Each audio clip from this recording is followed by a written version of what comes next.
जम्मू के राजौरी में बड़ा आतंकवादी हमला हुआ और इस हमले में हमारे 3 जवानों की शहादत की खबर सामने आ रही है। Look, our concerns about Pakistan's support for terrorism, its support for cross-border attacks is well known. We would hope that other countries also take counter-terrorism serious. Pakistan जो है वो दहशतगर्दी का मरकज है। भारत क्यों पाकिस्तान को कहता है कि पाकिस्तान दहशतगर्दी का मरकज है या epic centre of terrorism, Islamic terrorism है या टेररिज्म है? ज़्यादातर वो इस्लामिक टेररिज्म तो नहीं कहते लेकिन टेररिज्म कहते हैं। अमेरिकन कहते हैं Islamic terrorism and all that. और इस समय एक बड़ी खबर आ रही है कि जैश-ए-मोहम्मद नाम के आतंकी संगठन का जो फ्रंट है PAFF, गुरुवार को राजौरी के डेरा की गली इलाके में सेना पर हुए आतंकी हमले की जिम्मेदारी ली है। 7वें पाताल में होंगे उनको भी मैं छोड़ने वाला नहीं हूं। और देश का दुर्भाग्य देखिए, कुछ लोगों को तो पता नहीं क्या हो गया है।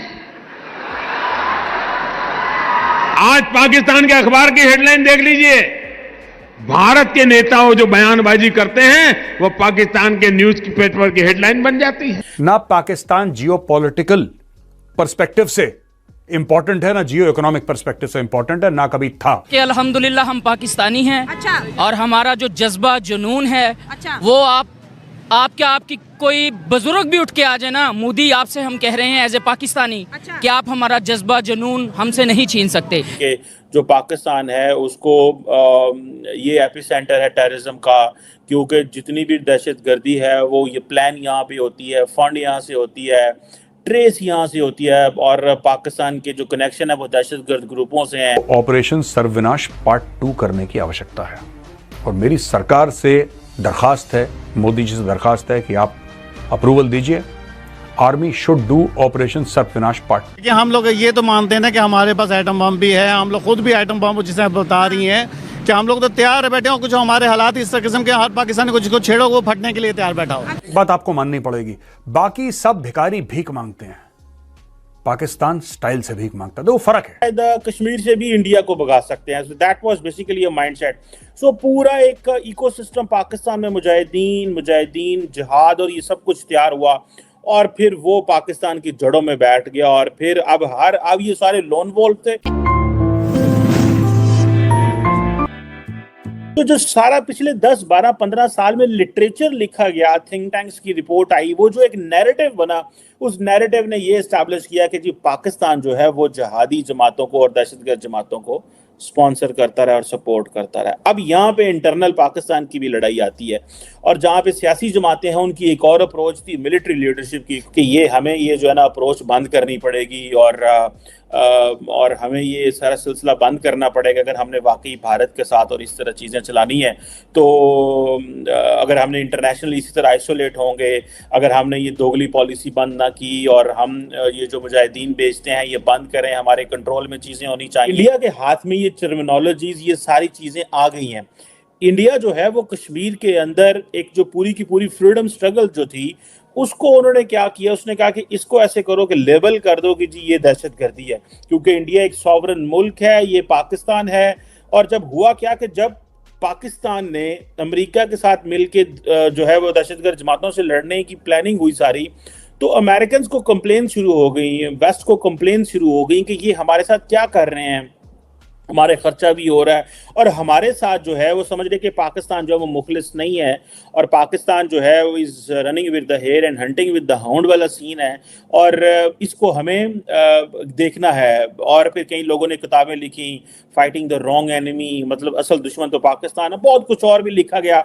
ये दहशतगर्दी जो है ना इनको बंद करें, नहीं तो फिर इंटरनेशनल आइसोलेशन के लिए तैयार हों। तो ये अब इंडिया ने सारे इकोसिस्टम जो पाकिस्तान में था उसका फ़ायदा लिया, कश्मीर जो मुजाहिदीन थे उनको दहशतगर्द करार दे दिया।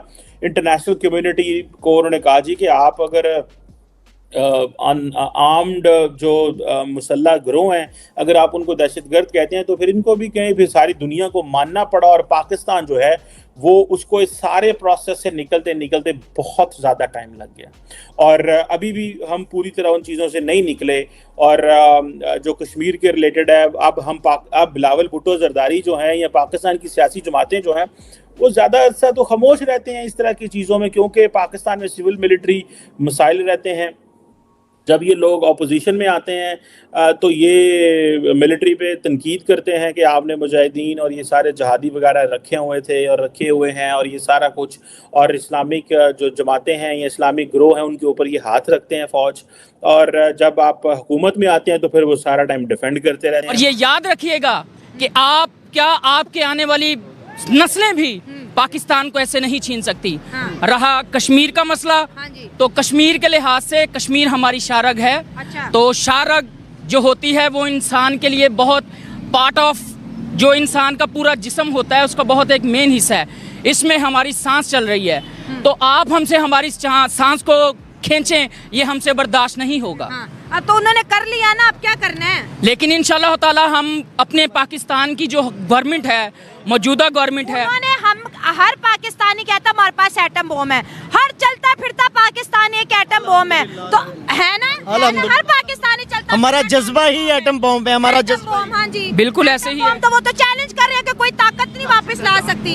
इंशाल्लाह क्यों नहीं, हम इंशाल्लाह लाएंगे, यूथ लाएगी, नौजवान लाएंगे, हमारे जज्बात को कोई मजबूर नहीं कर सकता। मोदी को ये पैगाम देना चाहता हूँ कि मोदी, तुम्हारी नस्लें जो वो भी हमें पाकिस्तानियों को भूल नहीं सकती। आप एक चाय बेचने वाले अपनी औकात के मुताबिक बात करें, और दूसरा, दूध मांगेंगे दूध देंगे, खीर मांगेंगे खीर देंगे, कश्मीर मांगोगे तो हम चीर देंगे इंशाल्लाह। लेकिन मेरी बात सुने, इधर है, आपने कहा, देखें, आपने चाय वाले की बात की, ये तो उनकी एक समझे जर्नी रही है कि वो एक उसकी सोच छोटी है, एक उसकी सोच कप जैसी है, वो इतने गवर्नमेंट का कैसे संभाला, उसका जमीर बहुत छोटा है। अपने मुल्क को दुनिया की 5th लार्जेस्ट इकोनॉमी बना दिया, अपनी करेंसी को मजबूत किया, कश्मीर को किस तरह से उसने, पाकिस्तान देखता रह गया, वो कश्मीर ले गए, ये सारी अचीवमेंट है 104, और दुनिया के सबसे फेमस लीडर में उनका नाम आ रहा है। आप कैसे चैलेंज कर सकते हैं? ये भी है, कुछ बातें हैं जो हमारे मुल्क में भी है, हमारे हुक्मरानों में भी है, ठीक है ना, लिहाजा जो कश्मीर का मसला है।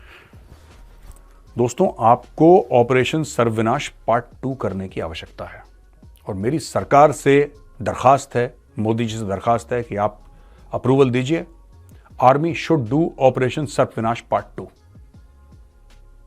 ठीक है, अभी कर देना चाहिए इनको, आप इनको और मौका मत दीजिए, जड़ पकड़ लेंगे ये। पूरी फौज को मोबिलाइज करके एक तरफ से और दूसरी तरफ से काट छान के पूरा साफ। ये बिल्कुल सर्वविनाश पार्ट 2 का ये बिल्कुल एप्ट और अप्रोप्रिएट टाइम है। एक बहुत बड़ा ऑपरेशन हुआ था दोस्तों, और कोई भी सीनियर फौजी आपको बता देगा, ठीक है। उस ऑपरेशन का नाम था सर्पविनाश, और सर्पविनाश में सर्पों का विनाश करा गया था।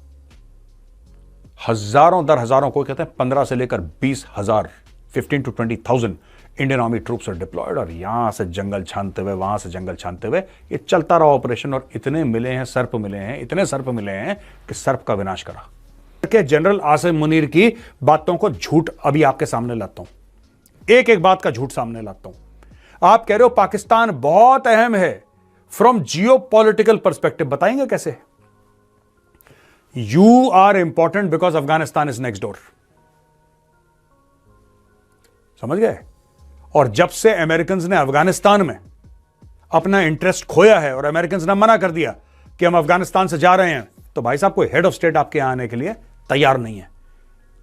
यूएस का प्रेसिडेंट इंडिया आता है, आप तरले करते हैं उसके कि 1 घंटे के लिए रुक जाओ, आप बड़प, कोई नहीं। सऊदी अरब का क्राउन प्रिंस आता है इंडिया, आप उसके पैर छूते हैं, कहते हैं मालिक 30 सेकंड के लिए जरा बस टच डाउन करके ऐसे सलाम वालेकुम, वालेकुम सलाम, चले जाना। नो, कह रहा नो। कौन आता आपके यहां? बड़े जियो पॉलिटिकल, बड़े जियो फलाना जियो।